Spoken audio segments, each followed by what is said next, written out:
மாற்றத்துக்காக ஓட்டு போட்டீங்க. ஆனா கடந்த 15 நாள்ல தமிழ்நாட்டுல என்ன நடந்துட்டு இருக்குன்னு கவனிச்சீங்களா? 15 நாள்லயே சட்ட ஒழுங்க முழுசா காலி பண்ணி வச்சிருக்காங்க.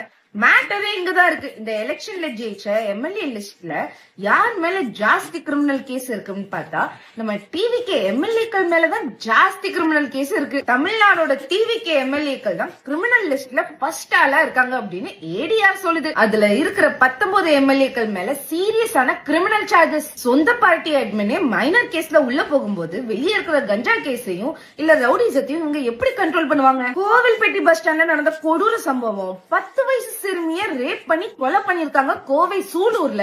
அது மட்டுமே இல்லாம 3 நாள்ல 1,43,00,000 ரூபாய் போதை பறிமுதல் பண்ணிருக்காங்க. 15 நாள்ல தமிழ்நாடு பார்க்க கூடாத கொடுமை எல்லாம் பாத்துருச்சு. இத பத்தி டீடைல்டா என்னோட யூடியூப் வீடியோல போட்டிருக்கேன். நீங்க பயோல இருக்கிற லிங்க் கிளிக் பண்ணி நீங்க பார்க்கலாம். மாற்றம் கிடைக்கணும்னு நம்ம தமிழ்நாட்டு மக்களுக்கு கிடைச்சது வெறும் ஏமாற்றம் மட்டும்தான். தப்பு பண்றவங்களுக்கு எப்படி இவ்வளவு தைரியம் வருதுன்னு யோசிச்சீங்களா? With that I conclude. வெற்றிவேல் வீரவேல், ஜெய் பாரத்.